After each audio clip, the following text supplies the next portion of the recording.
बिहार में भूमि सर्वेक्षण का काम चल रहा है। सरकार भूमि सर्वेक्षण करा के लोगों के जमीन जायदाद का पूरा ब्यौरा ले रही है कि किसके पास कितना है। ऐसे में आपको बता दें कि सरकार का मकसद ये था कि जो भूमि से जुड़े जितने ज्यादा विवाद जो निकल कर सामने आते हैं, इस भूमि सर्वेक्षण से वो विवाद सामने न आए। जी हाँ, आपको बता दें कि 20 अगस्त से लैंड सर्वे का काम बिहार में शुरू किया गया। कई लोग इसके खिलाफ आए, कई लोगों ने विवाद शुरू किया, लेकिन कई लोग ऐसे हैं जो कि शिविर में पहुंचकर इसमें इंटरेस्ट दिखा रहे हैं। बीच में कुछ दिनों के लिए बंद हो गया, लेकिन अब फिर से भूमि सर्वेक्षण का काम जो बिहार में चल रहा है वो शुरू हो गया है।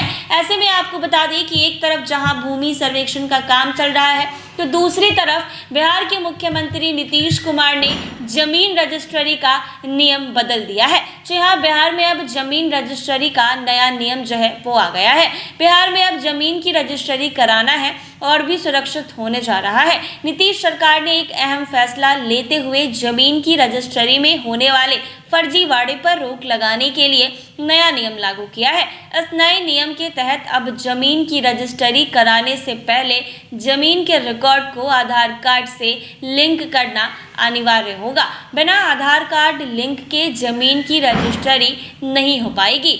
इससे जमीन की खरीद फरोख्त में होने वाले फर्जीवाड़े पर लगाम लगाने की उम्मीद है। राज्य में जमीन रजिस्ट्री के दौरान कई बार फर्जीवाड़े की खबरें आती रहती हैं, खासकर आधार कार्ड की फोटोकॉपी में हेरा फेरी करके फर्जी दस्तावेजों का इस्तेमाल किया जाता है। लेकिन नए नियम के लागू होने से भविष्य में इस तरह की धोखाधड़ी पर रोक लगने की उम्मीद है। नए नियम के तहत जमीन की रजिस्ट्री के लिए विक्रेता को अपने नाम से जमाबंदी का आधार कार्ड और मोबाइल नंबर लिंक कराना होगा। साथ ही खरीदार और गवाह का भी सत्यापन अनिवार्य कर दिया गया है। एक अखबार के अनुसार नए सिस्टम से बेनामी संपत्ति का भी पता लगाना आसान हो जाएगा। चला निबंधन कार्यालय के मुताबिक यह सिस्टम ई निबंधन के गो लाइव नामक सॉफ्टवेयर के जरिए लागू किया जाएगा।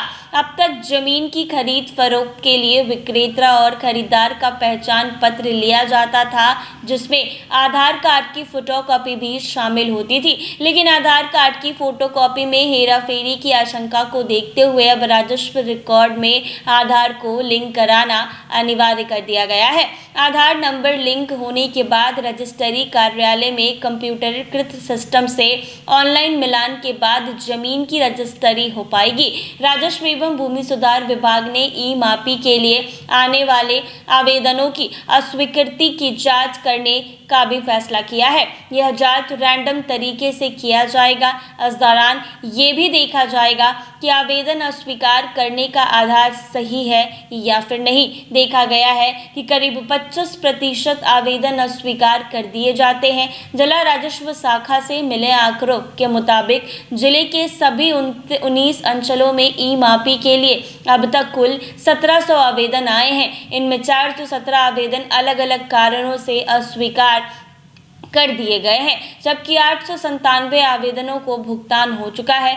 इनमें 880 मापी के लिए समय निर्धारित कर दिया गया है, जबकि 322 मापी अभी लंबित है। ऐसे में विभाग ने अमीनों के कामकाज की जांच करने का फैसला किया है। इससे ये पता लगाया जा सकेगा कि तय मानकों और विभागीय दिशा निर्देशों के मुताबिक मापी हो रही है या फिर नहीं। विभाग मापी की संख्या से संतुष्ट नहीं है, इसीलिए ये तय किया गया है कि अमीनों का प्रखंडवार आंकड़ा निकालकर उसकी जांच कराई जाएगी, ताकि यह पता चल सके कि एक महीने में औसतन कितनी मापी हो रही है। साथ ही मापी के लिए रैयतों से अनुरोध किया गया है कि वो आवेदन में साइबर कैफे के बजाय अपना मोबाइल नंबर दर्ज करें। तो ये नया नियम जमीन रजिस्ट्री के लिए सामने आया है, जो मुख्यमंत्री नीतीश कुमार ने लाया है। इस तरीके से फर्जीवाड़ा निकलकर अब सामने नहीं आएगा। जी हाँ, एक तरफ लैंड सर्वे का काम चल रहा है, दूसरी तरफ मुख्यमंत्री नीतीश कुमार ने जमीन रजिस्ट्री का नया नियम ला दिया है। अब जमीन रजिस्ट्री के पेपर को आपको अपने आधार कार्ड से लिंक करना होगा। ऐसे ही तमाम अपडेट्स के लिए बने रहें NBC 24 पर।